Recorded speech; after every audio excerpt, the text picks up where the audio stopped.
Hi everybody, we're going to do an effing review of this effing movie by the Asylum called Snakes on a Crane. On a crane? Oh, Snakes on a... are to blame. No. What movie are we doing? Oh, we're doing Snakes on a Train. We're doing classic Asylum. That's right. Sorry, I got confused there. I'm tired of these mother effing snakes on this mother effing train. Now, Patrick, do you think the dialogue they used too many of the same cuss word? You think the F-bomb was used too much? I think it was effing not used effing enough. Well, I'll tell you. I've had a lot of caffeine today. A lot of effing caffeine. There you go. Woo! That makes it more real, you know. People talk that way. They All the effing time. talk that way. So yeah, this Snakes on a Train. Samuel L. Jackson is not in this movie. Nope.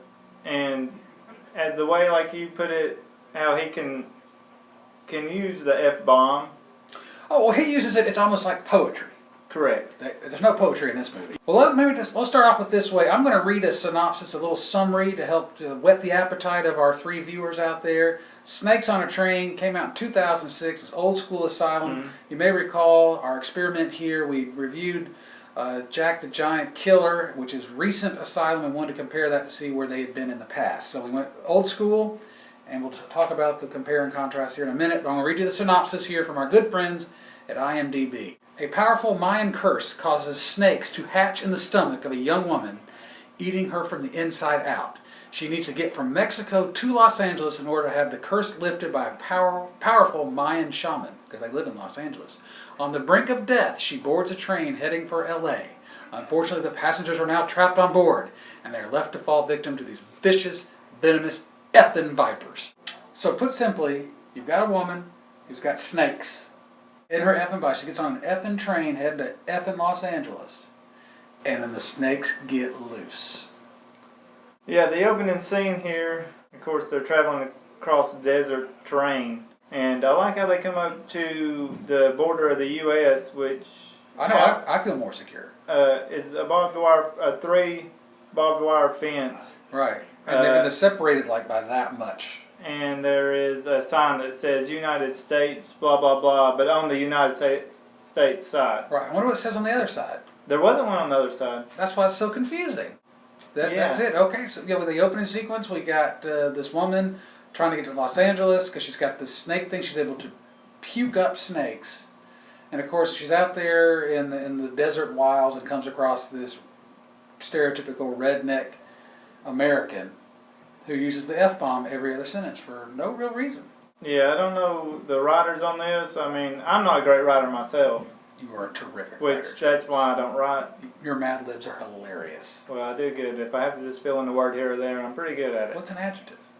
Yeah, the dialogue was, when it was heated, was always just... F-ness. Yeah. This one, unlike Jack the Giant Killer, had a story. It does have a story. And I was glad of that, and... You quite literally have to go from point A to point B. Right. That's the movie. And I can wrap my mind around that. The one thing it lacked was a hero that you wanted to root for. There was not one sympathetic character in this whole movie. I really didn't care who got where. Did they die? Did they live? I didn't care either. You have these people that you don't know who they are. Yeah, you had two divorcees that's hitting it off on the train. Right. You had three surfer dudes. Who always say, dude, get on a train. I hope there are no snakes on it. You had a mysterious man. Well, two mysterious guys. And they never say who these guys are.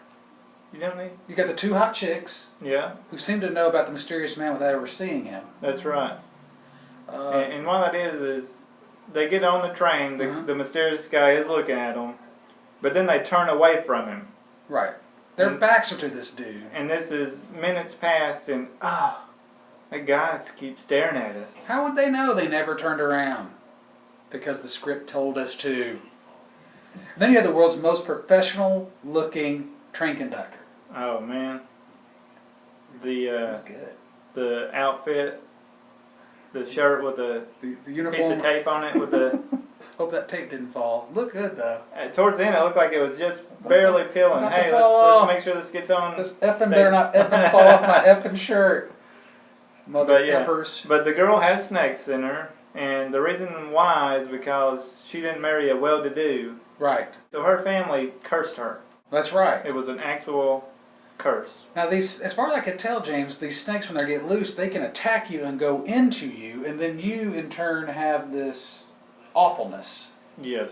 So the snakes are almost like a virus almost. They can get in you and make you miserable and It is a virus started by a curse. wrap your mind around that effing possibility, James. But yeah, she didn't marry who they wanted to. Mm-hmm. She loved this other guy, which was traveling with her, Right. and they were trying to make it to his uncle. Who's For the the- shaman in Los Angeles? Yeah, that could fix all this. Right. Would you say they stereotyped white people, Mexican people, Nobody is spared, James. and was There that? were no black people in this movie. No, there wasn't. Outrageous. Were there any Asians? And the there one, were no Asians. the in one it. guy, he was Indian, right? Like Indian or American Indian? No, like Indian. I don't The know. other bag, the mysterious the guy. mysterious guy. I thought maybe he was Indian, and I thought, well, maybe he's like Middle Eastern, Yeah. and they don't really say who he is. He kind of disappears from the movie. You don't know what happened You to see him him. at the first, and then he So disappears what for a while. happened to him? I have to say, I liked that there was a plot I could follow. Yep. After the disastrous Jack the Giant Killer. You can tell this is early Asylum because they really stretched this tiny little budget. Yeah. They have shots of the outside of the train. The type of train they're on changes. Look, they're cobbled together with stock footage, so it's not consistent. But The two guys, when this is a spoiler to the movie, when the snake goes in the arm of the one guy, it's the same shot when the other guy gets it going in his arm. it's recycling. So Go green. they did that. I don't know how much they saved by that one shot, but Too bad there's not been a Snakes on a Train 2. and Because it does set it up for a sequel. it does. That's It right. does. Patrick, I know you want to talk about your shot. You was wondering. would it James, make it's it? been several movies in a row we have not had a random act of nudity. And I, for one, I'm effing upset about it. However, Snakes on a Train, they're going for the hard R rating, a lot of cussing. So you've got one of the hot girls we mentioned earlier, and then you have one of the redneck Americans who's like a undercover drug. marshal, DEA, something. And he's trying to track these girls because apparently they're smuggling cocaine or heroin or something. I don't know. And so he's like reading her the riot act, and there they are in the middle of a train car. I realize this is not a sleeper car. There's no privacy. It's on a bench, 2 seats, middle of the train car, and she takes her top off. Yeah, it's more like. I don't know why, but You knew it was coming because they're like, hey, there's other ways we could get around you going to jail. right, And you're like, okay, okay, here we go. And so, of course, there's 3 ways. Just go to jail.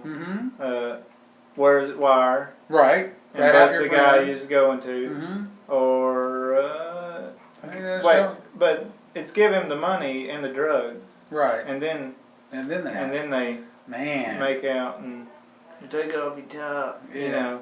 And she didn't look like she was into it. no, she wasn't very happy about it at all. In which the other mysterious guy comes along and unintentionally saves her. So you never really find out the end of that story there. Of all the random acts of nudity, I think that was the most random.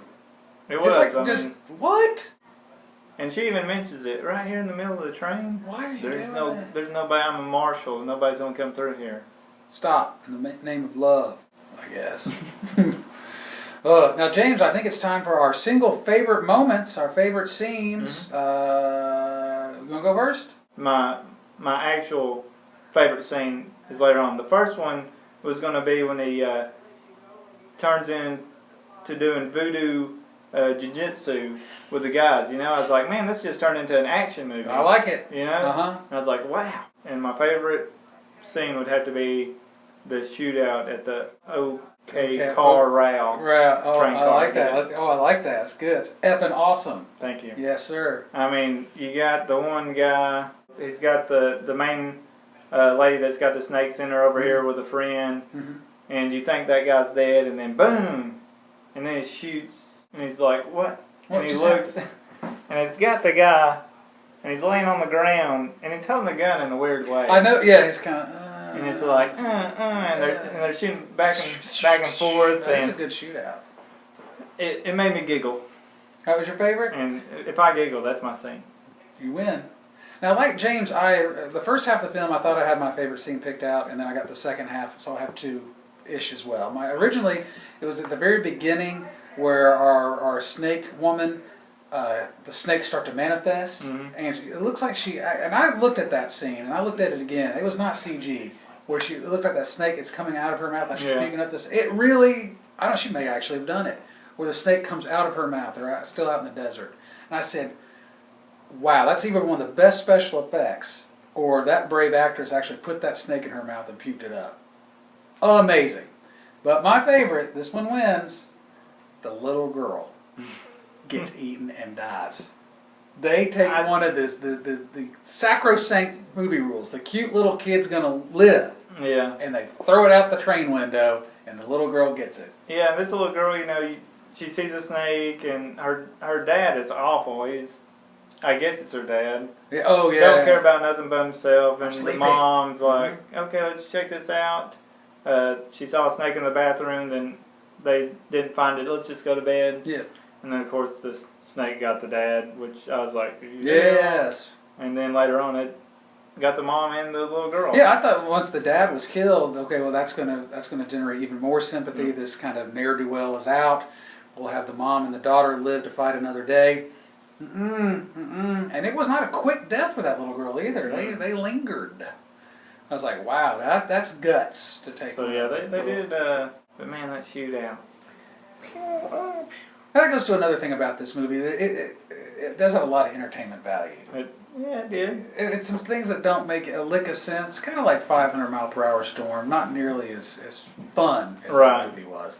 But things like the trains changing appearances on the outside, the random act of nudity, all that stuff. It made it for at least an entertaining 90 minutes. Yeah, the train I enjoyed. Every car was a different color. Did you notice that the purple? Interior, the interior was purple in one, red in another, and of course the nude scene one. The interior was like a teal color, A greenish looking hue. and James, are we ready to effing put our effing ratings on this effing awesome film? I'm gonna go first. 3 effing sloths out of 5. 3. I want to go with 3. I was leaning towards 2, but the more I thought about it, I said it did entertain me. It was cheap in some places and didn't make some sense in others. But these people had to put their heart and soul into it, and I can give them credit for that. And in the end, it does have a giant snake that tries to eat the train. tries or does. It does. I'm gonna give it 2.5 sloths. That's close. It was watchable. Yeah. The gun scene made me giggle, and so that was about my best time in the movie. But Yeah. I feel like the scary part of the movie, they just kind of didn't spend as much time on that. It could have been. You're right. It could have been a lot more suspenseful, scary. They decided to go with kind of weird, random. Like there's snakes sitting on the seats. Yeah. And, oh, I'm scared. Yeah. It wasn't a horror movie. Yeah. But I have to say, in all honesty, this is one of the few asylum films that are homages to other blockbuster films. I thought it was just as or even more entertaining than Snakes on a Plane, which was greatly disappointing to me. All right, James O, we've got, what do we got coming up? Oh, Rise of the Zombies. That's right. Our next Man. review. Now, James, just quick, if you could name the 3 best actors that you want to see in one film together, who would they be? Cameron Diaz, Brad Pitt. Okay. I want to see those two together. Man, and Lindsay gorgeous. Lohan. Oh, all 3 gorgeous. Now, James, what if I told you that in one film you have Mariel Hemingway, Danny Trejo, and LeVar Burton? I feel like I'd watch that movie. Because you will. Rise of the Zombies, our next review coming up. Asylum came out earlier this year, late last year. Recent. Cannot wait. Well, James, I've enjoyed it. As me, I always enjoy it. And if you have any comments or suggestions, you can check us out on Facebook and Twitter and YouTube and CompuServe, Alta Vista, Ask Jeeves, and Commodore 64. And Angie's List. If she'd only put us on her list. Oh, were we not on there? That kicked us off, No. being too effing cool. All right, till next time.